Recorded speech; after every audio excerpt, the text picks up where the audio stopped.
লন্ডনের বিশ্বখ্যাত শিশু হাসপাতাল গ্রেট অরমন্ড স্ট্রিট হসপিটাল, যে নামটি বাবা মায়ের কাছে ভরসা আর আশার প্রতীক, সেই হাসপাতালের ইতিহাসে নেমে আসে এক অন্ধকার অধ্যায়। 2017 সালে হাসপাতালে যোগ দেন ইয়াসের জব্বার নামের এক অর্থোপেডিক সার্জন। তার কাজ ছিল জটিল শারীরিক সমস্যায় ভোগা শিশুদের হাত পা লম্বা করা, হাড়ের গঠন ঠিক করা এবং অঙ্গ পুনর্গঠন করা। পরবর্তী 5 বছরে 2022 সাল পর্যন্ত জব্বার মোট 789 শিশুকে চিকিৎসা দেন।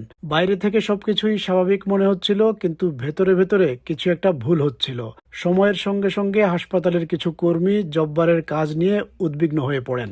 অস্ত্রোপচারের সিদ্ধান্তে যুক্তির অভাব, ভুল জায়গায় হাড় কাটা, ঠিকমতো পিন না বসানো, খুব তাড়াতাড়ি হাড় ধরে রাখার যন্ত্র খুলে ফেলা, এসব বিষয় নিয়ে প্রশ্ন উঠতে থাকে।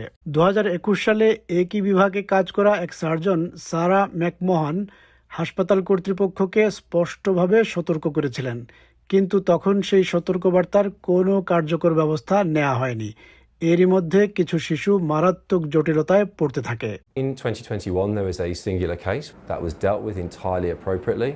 When there was a collection of cases that then came forward in 2022, we acted extremely quickly in relation to recognising there was a significant issue. But it is a really inconvenient fact that there is nothing obvious that we could have obviously hang our hat on and said we did something wrong. If there was, I will be telling you.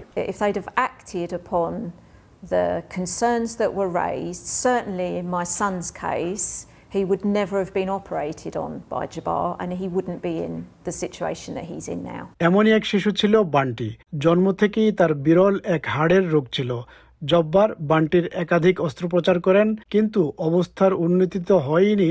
শেষ পর্যন্ত বান্টির বাম পায়ের নিচের অংশ কেটে ফেলতে হয়। Definitely a whitewash. Yeah. 100%. No, the report doesn't say anything we haven't seen before. I don't know why this has been so hotly anticipated. It is a complete whitewash. I wanted to see real change. I wanted to see a real commitment about the governance and how they were going to manage things going forward, but there is none of that. আরেক শিশু Tait. Jabbar যখন তার চিকিৎসা করেন তখন টেইটের বয়স ছিল 16 বছর। পরিবারের সম্মতি ছিল শুধু হাঁটুর অস্ত্রোপচারের জন্য, কিন্তু অভিযোগে বলা হয়েছে অনুমতি ছাড়াই তার গোড়ালিতে অস্ত্রোপচার করা হয়েছে। এখন টেইট স্থায়ী ব্যথায় ভুগছে, কলেজ ছেড়ে দিতে বাধ্য হয়েছে এবং সামনে আরও অস্ত্রোপচারের আশঙ্কা রয়েছে। He's a young man and he should be kind of living life to the full, and you know he's had to pull out of college, had to withdraw from college because he knew he needed more surgery and he couldn't commit to being there every day because of the pain. এমন আরো বহু শিশু, কেউ তীব্র ব্যথায়, কেউ স্থায়ী শারীরিক ক্ষত নিয়ে বেঁচে আছে। 2022 সালের জুনে শেষ পর্যন্ত বিষয়টি বড় আকারে সামনে আসে। এরপর রয়্যাল কলেজ অফ সার্জনস হাসপাতালের অনুরোধে একটি পর্যালোচনা চালায়। তারা জানায় চিকিৎসার মান নিয়ে গুরুতর উদ্বেগ আছে এবং কর্মপরিবেশ ছিল বিষাক্ত। 2024 সালে গ্রেট অরমন্ড স্ট্রিট হসপিটাল একটি পূর্ণাঙ্গ তদন্ত করে। ইন্ডিপেন্ডেন্ট চিকিৎসকেরা রোগীদের নথি খতিয়ে দেখেন। 2026 সালের জানুয়ারিতে প্রকাশিত প্রতিবেদনে উঠে আসে ভয়ঙ্কর তথ্য। 789 শিশুর মধ্যে 94 জন ক্ষতিগ্রস্ত হয়েছে। এর মধ্যে 91 শিশু অস্ত্রোপচারের কারণে ক্ষতির শিকার হয়েছে। 35 শিশু গুরুতরভাবে ক্ষতিগ্রস্ত হয়েছে। মোট অস্ত্রোপচার করা শিশুদের 1/4 বেশি ক্ষতির শিকার হয়েছে।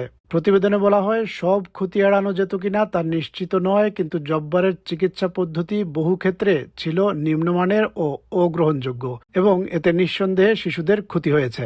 ইতিমধ্যে জানা গেছে জব্বার এখন দুবাইতে অবস্থান করছেন এবং তার ব্রিটেনের চিকিৎসা করার লাইসেন্স নেই। গ্রেট অরমন্ড স্ট্রিট হসপিটালের প্রধান নির্বাহী ম্যাথিউ শো এই দিনটিকে হাসপাতালের ইতিহাসে সবচেয়ে অন্ধকার দিন বলে বর্ণনা করেছেন। Isn't this one of the bleakest days in the history of this very well-known hospital, Great Ormond Street? Simple answer to that is yes. And how do you account for that to the public and patients out there? 1, we really care. 2, we really get it and understand what's happened and have fixed it. And 3, we hope we can start building that trust with families again. ক্ষতিগ্রস্ত শিশুদের পরিবারগুলো ক্ষুব্ধ। তারা বলছেন হাসপাতাল অনেক দেরিতে পদক্ষেপ নিয়েছে। একাধিক পরিবার এখন পুলিশি তদন্তের দাবি জানিয়েছে। মেট্রোপলিটন পুলিশ জানিয়েছে তারা প্রতিবেদনটি পর্যালোচনা করে দেখবে তদন্ত শুরু করা উচিত কিনা।